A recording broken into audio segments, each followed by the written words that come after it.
2 பக்கமுமே இன்டென்ஸான போர் நடந்துங்குது. அதாவது first market fall ஆகும்போது என்ன சொன்னாங்க? ஈரான் வந்து ஸ்ட்ரெய்ட் ஆஃப் ஹார்மோஸை க்ளோஸ் பண்ணிட்டாங்க. அதனால தான் மார்க்கெட் ஃபால் ஆகுதுன்னு சொன்னாங்க. இப்போ அமெரிக்காவும் சேர்ந்து க்ளோஸ் பண்ணியிருக்கிறாங்க. ஆனால் மார்க்கெட் ரேலி ஆகுது. இது எப்படி அப்படின்னு எல்லாருக்கும் சந்தேகமாக இருக்கும். அதை கிளியர் பண்ணுறதுக்கான வீடியோ தான் இன்னைக்கு. ஸோ இந்த மாதிரி டெய்லியும் ப்ரீ மார்க்கெட் ரிப்போர்ட்டும் ஷேர் மார்க்கெட் பற்றியும் உங்களுக்கு தெரியணும்னா என் பேஜை ஃபாலோ பண்ணி வச்சுக்கோங்க. ஸோ இங்கே மெயினாக என்ன நடக்குதுன்னா, 2ஆம் கட்ட பேச்சுவார்த்தை வந்து கன்ஃபார்ம் பண்ணிட்டாங்க. பாகிஸ்தானில் பேச போகிறாங்க. முதல் கட்ட பேச்சுவார்த்தையில் என்ன நடந்துச்சுன்னா, ஈரான் வந்து அடுத்த 20 வருஷத்துக்கு யுரானியம் என்ரிச்மெண்ட் பண்ணக்கூடாது, அதாவது நியூக்ளியர் வெப்பன் பண்ணக்கூடாதுன்ற மாதிரி சொல்லியிருந்தாங்க. அது ஈரான் என்ன சொல்லிச்சுன்னா, அதெல்லாம் முடியாது, எனக்கு 5 வருஷம் தான் அப்படின்வாங்க. இந்த ஊர்லலாம் வந்து பார்கெயின் பண்ணும்போது 100 ரூபான்னு ஆரம்பித்தா 20 ரூபான்னு இந்த பக்கத்துலேருந்து பார்கெயின் ஆரம்பிக்கும் போது 20 வருஷம் எங்கே இருக்குது, 5 வருஷம் எங்கே இருக்குது, அந்த மாதிரி தான் அவங்க வந்து பார்கெயின் பண்ணி அதுக்கப்புறமா யூஎஸ் வந்து சரி 15 வருஷம் வச்சுக்க, 15 வருஷம் நீ என்ரிச்மெண்ட் பண்ணாத அப்படின்னு சொன்னாங்க.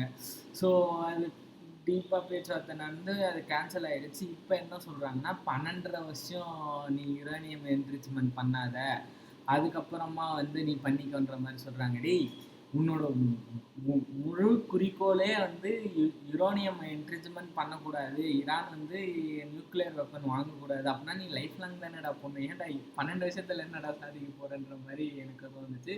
ஸோ இங்கேயே கிளியர் கட்டாக தெரியுது, America is losing the war.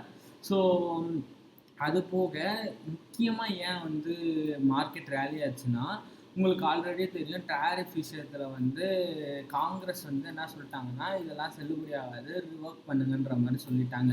So அதனால் எல்லா நாட்டு மேலே போட்ட டேரிஃபும் ரிவோக் பண்ணிட்டாங்க. அதே மாதிரி இந்த வாரையும் ரிவோக் பண்ணுறதுக்கான பவர் செனட்டுக்கிட்டேயும் அதுக்கப்புறம் காங்கிரஸ் கிட்டேயும் இருக்குதுன்ற மாதிரி பேசிக்கினாங்க. செனட்டில் வந்து 4வது முறையாக ட்ரம்ப்பை வந்து அதாவது ஆட்சியை விட்டு அகற்றுறதுக்காக போராட்டம் பண்ணிக்கிறாங்க.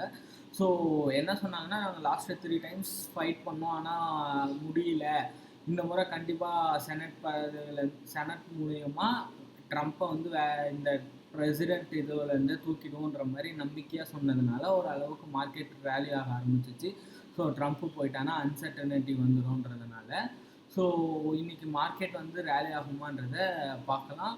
So coming in to data பார்த்தீங்கன்னு வச்சுக்கிங்களேன், ஏஷியன் மார்க்கெட் எல்லாமே நம்ம அப்போ அதே மாதிரி யூரோப்பியன் நாஸ்டாக் வந்து ஃப்ரெஷ் ஆல் டைம் ஹை அதை ஹிட் பண்ணியிருக்குது. ஸோ நீங்கள் சார்ட் பார்த்தீங்கன்னு வச்சிங்கன்னா ஃபுல்லாக க்ரீன் தான், ஆரம்பித்ததுலேருந்து முடிந்த வரைக்கும் க்ரீன் தான். அந்த மேலே குச்சியும் இல்லை, கீழே குச்சியும் இல்லை, அந்தளவுக்கு வந்து ஒரு நல்ல ஒரு ஃபார்ம் ஆஃப் கேண்டலை வந்து உருவாக்கிக்குது. ஸோ இது ஒரு மிகப்பெரிய ப்ளஸ் பாயிண்ட்டாக நான் பார்க்குறேன். தென் எஃப்ஐஎஸ் வந்து நேற்று திரும்பி செல் பண்ணியிருக்கிறாங்க, but not வஸ்ட் like 9 crores 9,000 crores 8,000 crores அந்த மாதிரி செல் பண்ணாமல் லைட்டாக தான் செல் பண்ணியிருக்காங்க. அதுவும் இல்லாமல் நெட் எஃப்ஐ ஃப்ளோஸும் ப்ராஃபிட்டாக இருக்குது. அதனால் அது ஓரளவுக்கு எந்த ஒரு பயமும் இல்லாமல் இருக்குது. ஸோ மார்க்கெட் பார்த்திங்கன்னு வச்சுக்கிங்களேன், இன்றைக்கான ரேஞ்ச் வந்து ஸோ 23,800 அந்த டைமில் தான் நேற்று க்ளோஸ் ஆயிடுச்சு. ஸோ இன்றைக்கி வந்து market will be go upside தான் until unless any bad news வர அளவுக்கு. நமக்கு கிஃப்ட் நிஃப்டி எந்த மாதிரி இண்டிகேட் பண்ணுதுன்னு பார்க்கலாம். கிஃப்ட் நிஃப்டியுமே வந்து 300 பாயிண்ட்ஸ் பாசிட்டிவாக தான் இருக்குது. அப்போனா ஒரு 24,200 அதாவது 24,300 அந்த ரேஞ்சுக்கே போகும்னு நினைக்கிறேன்.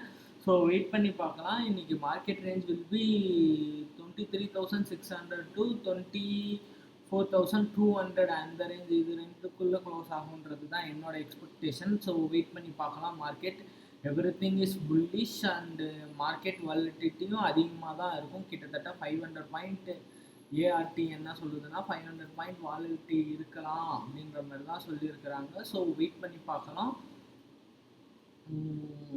ஆக்சுவல் சொன்ன மாதிரி யூஎஸ் மார்க்கெட்டில் டெக் ரிலேட்டட்லாம் செம்ம ரேலிங்க. அதனால் மார்க்கெட் திரும்பி அதை கேட்சப் பண்ணுறதுக்கான வாய்ப்புகள் இருக்குது. யூரோப்பியன் ஏஷியன் எல்லாமே பாசிட்டிவ். அதுக்கப்புறமா crude oil 90 rupees per barrel கரைஞ்சிருச்சு, which is a very negative positive point.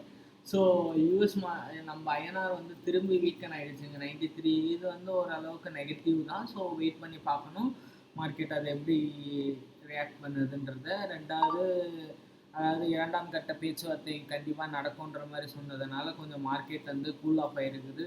அந்த டென்ஷன் கூல் டவுன் ஆகிருக்கு. ரெண்டாவது ஆயில் ப்ரைஸுமே $90 குறைஞ்சது, which is an added advantages. Market வந்து முந்தா நேற்று ஒரு அளவுக்கு நல்ல ரேலி கொடுத்தது வந்து அந்த மொமெண்டம் கீப் அப் பண்ணுமான்றதாக தான் வெயிட் பண்ணோம். ஆஸ் யூஷுவல் சொன்ன மாதிரி நாஸ்டாக் 100 வந்து நியூ ஆல் டைம் ஹையை ஹிட் பண்ணியிருக்குது. இது ஸ்டாக் ஸ்பெசிஃபிக் பார்த்தீங்கன்னு வச்சுக்கிங்களேன், எல்என்டி மாருதிலாம் வந்து இன்னைக்கு ஃபோக்கஸில் இருக்கும் ஏர்னிங் ரிசல்ட் காரணமாக.